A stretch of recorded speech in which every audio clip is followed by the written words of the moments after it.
Hi friends, welcome to Telugu tech SP YouTube channel. This is Suresh. ఈ వీడియోలో మనం కొన్ని ఇంపార్టెంట్ డిసీజ్ ఏవైతే ఉంటాయో అదేవిధంగా వాటికి సంబంధించి యాంటీబయోటిక్స్ అనేటువంటి దాని గురించి చూద్దాం. అంటే టోటల్గా డిసీజెస్ మరియు యాంటీబయోటిక్స్ అనేటువంటి దాని గురించి చూడండి. ఇది మైక్రోబయాలజీలో ఉపయోగపడుతుంది, తర్వాత బయోకెమిస్ట్రీలో ఉపయోగపడుతుంది. బయోకెమిస్ట్రీ ఎందుకంటే ఉపయోగపడుతుంది అంటే కొన్నిటిని యూస్ చేసి వ్యాక్సిన్ కనుక్కోవడానికి కొన్ని బయోకెమికల్ మెథడ్స్ అయితే యూస్ చేయాల్సి ఉంటుంది. మళ్ళీ జనరల్ సైన్స్ కింద అడగడానికి ఛాన్స్ ఉంటుంది, లైఫ్ సైన్సెస్ కింద అడగడానికి ఛాన్స్ ఉంటుంది.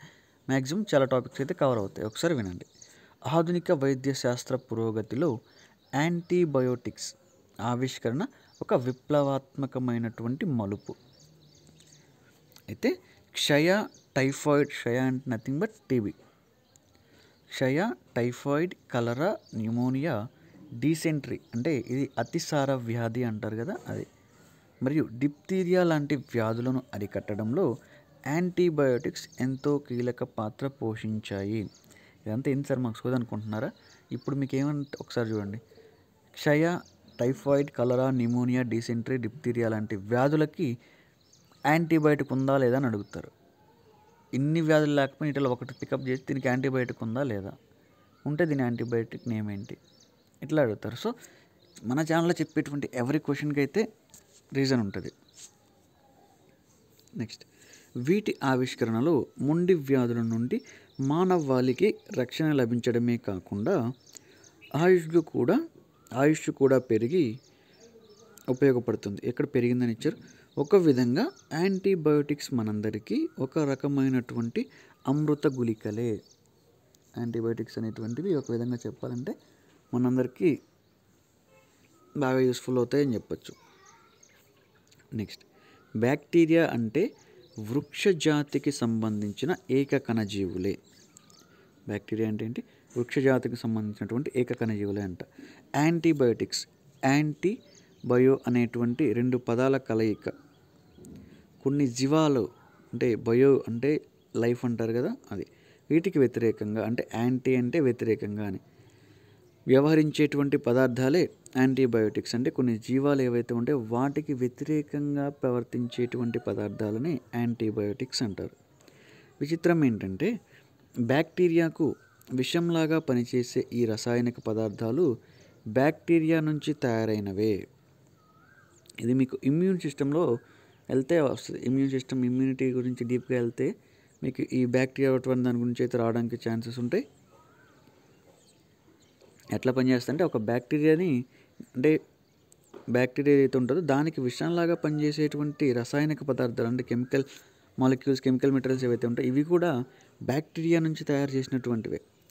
రోగనిరోధక వ్యవస్థను దెబ్బతీసేటువంటి బ్యాక్టీరియా పరిసరాల నుంచి శరీరంలో ప్రవేశించిన బ్యాక్టీరియా సహజమైన రోగనిరోధక వ్యవస్థను దెబ్బతీసి పునరుత్పత్తి చెందడం ప్రారంభిస్తుంది.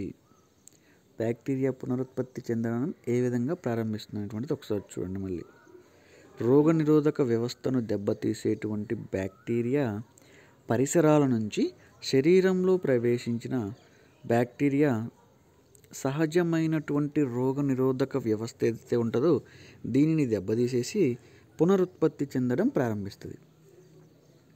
దీంతో వివిధ రకాలైనటువంటి వ్యాధులు సంక్రమించడం జరుగుతుంది. ఎవరికి? మానవాళికి.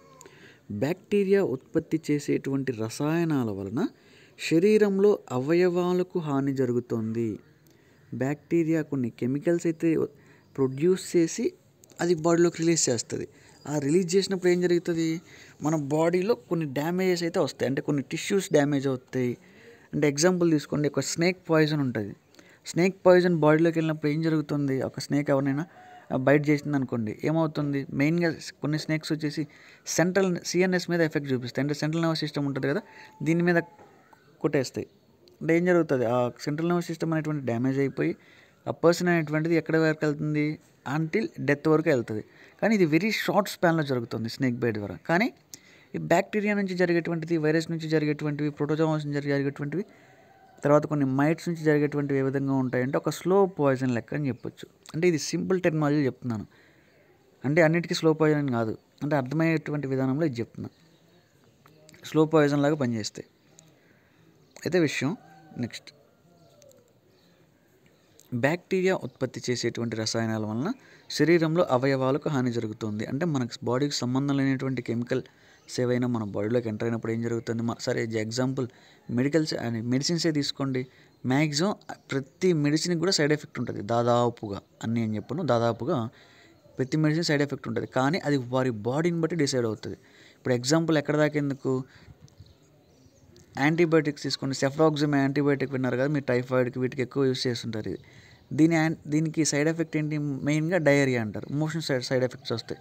అది అందరికీ రావు, వేసుకున్న వాళ్ళందరికీ, కొద్దిగా కొంతమందికి అట్లా ఉంటుంది. అదేవిధంగా బ్యాక్టీరియా రిలీజ్ చేసేటువంటి టాక్సిన్స్ వలన కొన్నిసార్లు ఇమ్యూన్ సిస్టమ్ అయితే అటాక్ చేసి దాన్ని ఆపేస్తుంది. కొన్నిసార్లు ఎట్లా అంటే ఆ యొక్క బాడీని బట్టి కానివ్వండి, ఆ యొక్క ఆర్గానిజం యొక్క కెమికల్ యొక్క స్ట్రెంత్ని బట్టి కానీ అది డిసైడ్ అయి ఉంటుంది. అంటే అది ఎంత హార్మ్ని కలిగిస్తుంది, దాని యొక్క క్యాపబిలిటీ ఏంటి అనేటువంటి దాని గురించి. దీని ద్వారా బాడీలో ఉన్నటువంటి పార్ట్స్కి అయితే డ్యామేజ్ అవుతుంది. ఎగ్జాంపుల్ తీసుకున్నట్లయితే చెవికి సంబంధించినటువంటి అంటువ్యాధి విషయంలో చెవిలోని అంతర్భాగాన్ని చేరుకున్నటువంటి బ్యాక్టీరియాతో దేహంలో వ్యాధి నిరోధక వ్యవస్థ చేస్తున్న పోరాట ప్రక్రియ వల్ల చెవిలో మంట పుడుతోంది. చెవికి ఏదైనా ఒక డిసీజ్ వచ్చిందనుకోండి, అంటే కాంటాక్టల్ డిసీజెస్, అంటే కాంటాక్టల్ డెర్మటైటిస్ అంటారు కదా, అది ఆ విధంగా అంటే చర్మానికి సంబంధించినటువంటి డిసీజ్ ఏదైనా, డెర్మటాలజీ అంటే వాళ్ళు చదువుతారు, వాళ్ళు చెప్తారు దాని గురించి. ఇది మనకి ఇక్కడేంటి, చెవికి సంబంధించినటువంటి వ్యాధి. ఇది ఎట్లా వస్తుంది అంటే అన్నీ కాదు, ఈ వ్యాధి మనం చెప్పేదాని గురించి, కాంటాక్ట్ అయినటువంటి వారి గురించి వస్తుంది. చెవికి సంబంధించినటువంటి అంటువ్యాధి విషయంలో చెవిలోని అంతర్భాగాన్ని చేరుకున్న బ్యాక్టీరియా, అంటే చెవి లోపల ఉన్నటువంటి భాగాన్ని చేరుకున్నటువంటి బ్యాక్టీరియాతో దేహంలో బాడీలో వ్యాధి నిరోధక శక్తి లేదా వ్యాధి నిరోధక వ్యవస్థ చేస్తున్నటువంటి పోరాట ప్రక్రియ వల్ల చెవిలో మంట పుడుతోంది. చెవిలోకి ఏదైనా ఒక బ్యాక్టీరియా వచ్చిందనుకోండి, మనకు అక్కడ మంట ఎందుకు వస్తుంది? అక్కడ బ్యాక్టీరియా ఆల్రెడీ బయట నుంచి వెళ్ళిన బ్యాక్టీరియా ఉంటుంది. కానీ లోపల మన ఇమ్యూన్ సిస్టమ్ అయితే ఏం చేస్తుందో, మన ఇమ్యూన్ సిస్టమ్ వెళ్ళి ఆ బ్యాక్టీరియాతో అటాక్ చేస్తుంది కదా బ్యాక్టీరియాని చంపడానికి. ఆ జరిగేటువంటి ఆ ప్రాసెస్లోనే మనకి చెవిలో ఆ మంట అనేటువంటిది వస్తుందంట. అది నెక్స్ట్, మంట వల్ల కలిగేటువంటి చెవిపోటు అంతా ఇంత కాదు. అంటే ఇది నార్మల్ టెర్మినాలజీ చేసినటువంటిది. ఆ మంట వల్ల వచ్చేటువంటి ఈ ఐర్ పెయిన్ అనేటువంటిది మరి దారుణంగా ఉంటుంది. ఐ పెయిన్ ఒకటి, ఇయర్ పెయిన్, టూత్ పెయిన్ అంటే పళ్ళ నొప్పి కూడా మరి ఎక్కువగా ఉంటుందని చెప్తారు. ఆ బాధను ఉపశమించడానికి ఇయర్ డ్రాప్స్ అంటే యాంటీబయోటిక్స్ అనేటువంటివి వేసుకుంటాం. ఆ డ్రాప్సే అక్కడి బ్యాక్టీరియాను కూడా అంతమొందిస్తాయి. మనం వేసుకున్నటువంటి ఇయర్ డ్రాప్సే ఆ బ్యాక్టీరియాని కూడా చంపడానికి ఛాన్స్ ఉంటుంది. యాంటీబయోటిక్ ఏం చేస్తుంది? మనం ఒక యాంటీబయోటిక్ని వేసుకున్నాం అనుకోండి, ఆ యాంటీబయోటిక్ మన బాడీలోకి వెళ్ళి ఏం చేస్తుంది? యాంటీబయోటిక్ ఏం చేస్తుంది అనేటువంటి దాని గురించి ఒకసారి చూడండి. యాంటీబయోటిక్ ఒక ప్రత్యేకమైనటువంటి పాయిజన్. ఇది నిజమే, యాంటీబయోటిక్ అనేటువంటిది ఒక స్పెషల్లీ డిజైన్డ్ పాయిజన్ అని చెప్పొచ్చు. అది ఎందుకు సరే పాయిజన్ అయితే మళ్ళీ ఎలా ఇస్తున్నారు బాడీకి అంటారా? చూడండి ఒకసారి ఈ వీడియోలో, లేదా ఇంకా మీకు ఇమ్యూనిటీ గురించి నేను ఒక క్లియర్ వీడియో అయితే చేస్తాను, దాని గురించి చూడండి. మీకు మ్యాక్సిమం ఒక నాయిస్, అది మ్యాక్సిమం ఒక క్లారిటీ అనేటువంటిది వస్తుంది మన బాడీలో ఏం జరుగుతుంది అనేటువంటి దాని గురించి.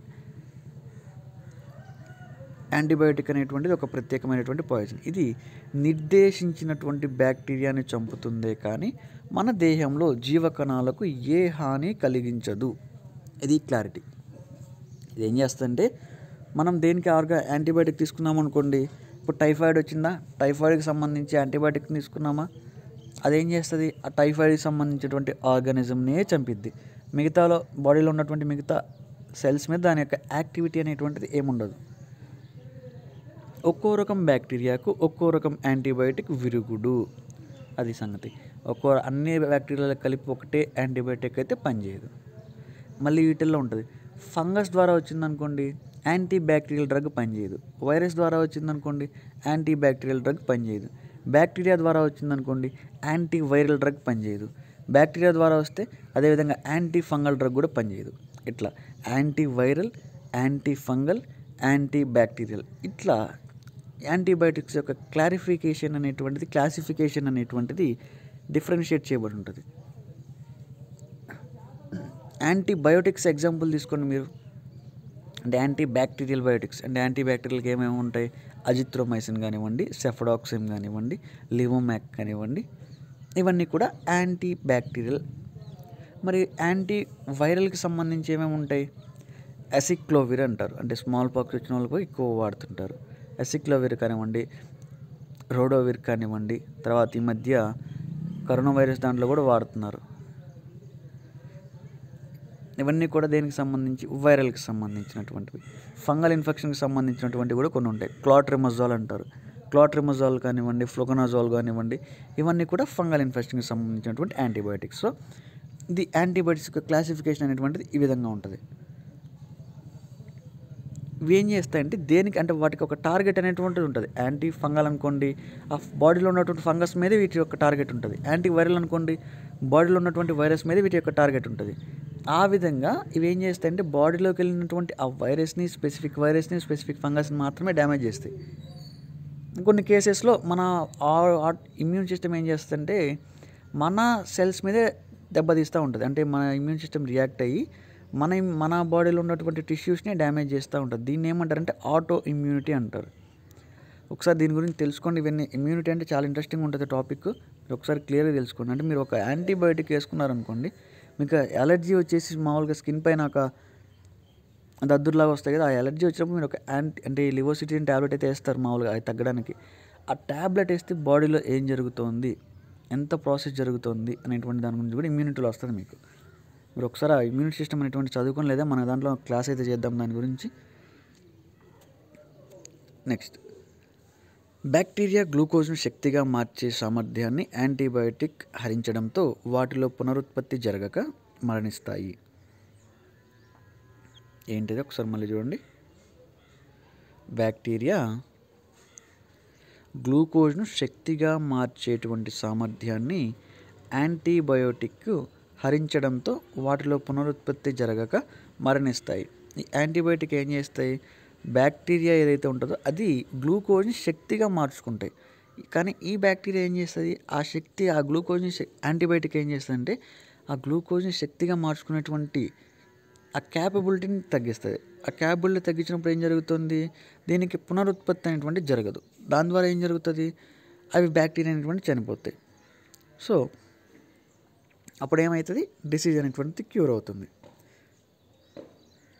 అయితే యాంటీబయోటిక్స్ బతికున్నటువంటి బ్యాక్టీరియాను నాశనం చేయగలవే కానీ ప్రాణం లేనటువంటి వైరస్పై వాటి ప్రభావం ఏమాత్రం ఉండదు. ఇందాక నేను చెప్పాను కదా మీకు, దీనికంటే ముందు బ్యాక్టీరియా పైనే చంపుతాయి, వైరస్ పైన చంపుతాయి. అట్లా అదైతే విషయం. తర్వాత తొలి యాంటీబయోటిక్ ఏంటి, పెన్సిలిన్.